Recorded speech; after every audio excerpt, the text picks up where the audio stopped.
দয়াল মানবের বেশে এলেন মরুর দেশে, তোমাকে চিনিবে কয়জনায় গো দরদী, তোমাকে চিনিবে কয়জনায়, তোমাকে চিনিবে কয়জনায় গো দরদী, তোমাকে চিনিবে কয়জনায়।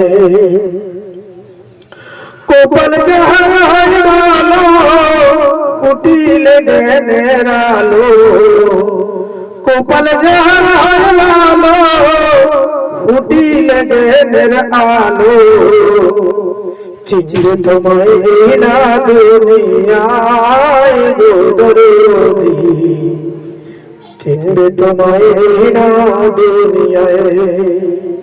দয়াল মানবের বেশে এলেন মরুর দেশে, তোমাকে চিনিবে কয়জনায় গো দরদী, তোমাকে চিনিবে কয়জনায়।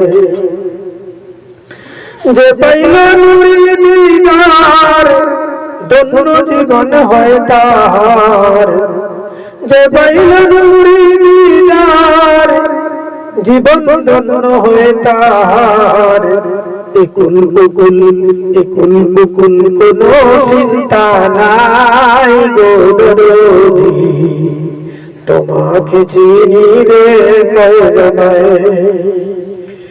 দয়াল মানবের বেশে এলেন মরুর দেশে, দয়াল মানবের বেশে এলেন মরুর দেশে, তোমাকে চিনিবে কয়জনায় গো দরদী, তোমাকে চিনিবে কয়জনায়।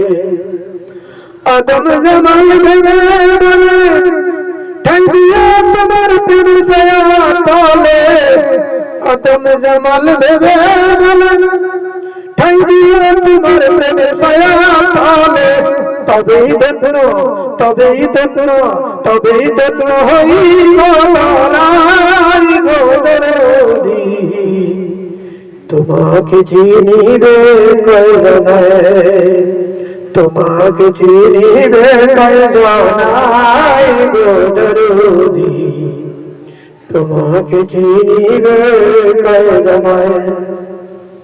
কপাল যাহার হয় ভালো ফুটিলে জ্ঞানের আলো, কপাল যাহার হয় ভালো ফুটিলে জ্ঞানের আলো, চিনবে তোমায় না দুনিয়ায় গো দরদী, তোমাকে চিনিবে কয়জনায়।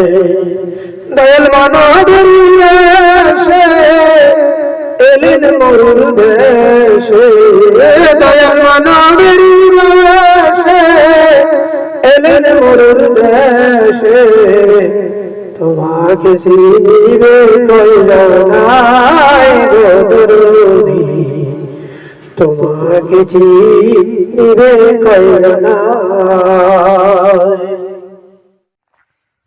হাজার কিতাব পড়লেও ইমানদার হওয়া যায় না, বস্তাভর্তি কিতাব পড়লে ইমানদার হওয়া যায় না। হাফেজকারী মৌলানা মুফতি ইমানদার নয়। ইমান এক জিনিস, মুফতি মুহাদ্দিস আরেক জিনিস। সুতরাং তুমি যার সাথে চলছো সে ইমানদার কিনা সেটা দেখো, তুমি যার অনুসরণ করছো সে মুসলিম কিনা সেটা দেখো। উনি মৌলানা, উনি মুফতি, উনি মুহাদ্দিস, উনি হাফেজ, উনি কারি, এটা দিয়ে চলবে না। আগে দেখো সে ইমানদার কিনা, আগে দেখো সে প্রকৃত মুসলিম কিনা, তার কাছে প্রকৃত ইমান আছে কিনা, তার চরিত্র ঠিক আছে কিনা, তার কথা কাজকর্ম সব ঠিক আছে কিনা। এমন যদি ঠিক থাকে এর প্রকৃত সত্যবাদী প্রেমিকদের অনুসরণ করো। সে কথাই আল্লাহ বলছে অকুনু মাআস সাদিকিন, তোমরা সত্যবাদীর সঙ্গী হও। আল্লাহ বলে নাই তুমি মাওলানা সাহেবের সাথে চলো, মুফতি সাহেবের সাথে চলো, হাফেজের সাথে চলো, কারির সাথে চলো। আল্লাহ এটা বলে নাই। আল্লাহ বলছে সৎ লোকের সাথে সঙ্গ দাও, সৎ লোকের সাথে চলো, সত্যের উপরে জীবন গঠন করো। ঠিক আছে, সত্যের উপরে জীবন গঠন করো, সৎ লোকের সাথে চলো, সৎ লোকের সাথে বন্ধুত্ব করো, তবেই জীবনের সফলতা আসবে। হাফেজ, কারি, মাওলানা, মুফতি এটা সেটা বলেছে, অমুক ওয়াজ এটা বলেছে, এটা দিয়ে পার পাবে না। নিজেকে তৈরি করো, নিজেকে শুদ্ধ করো, এটাই সফলতা।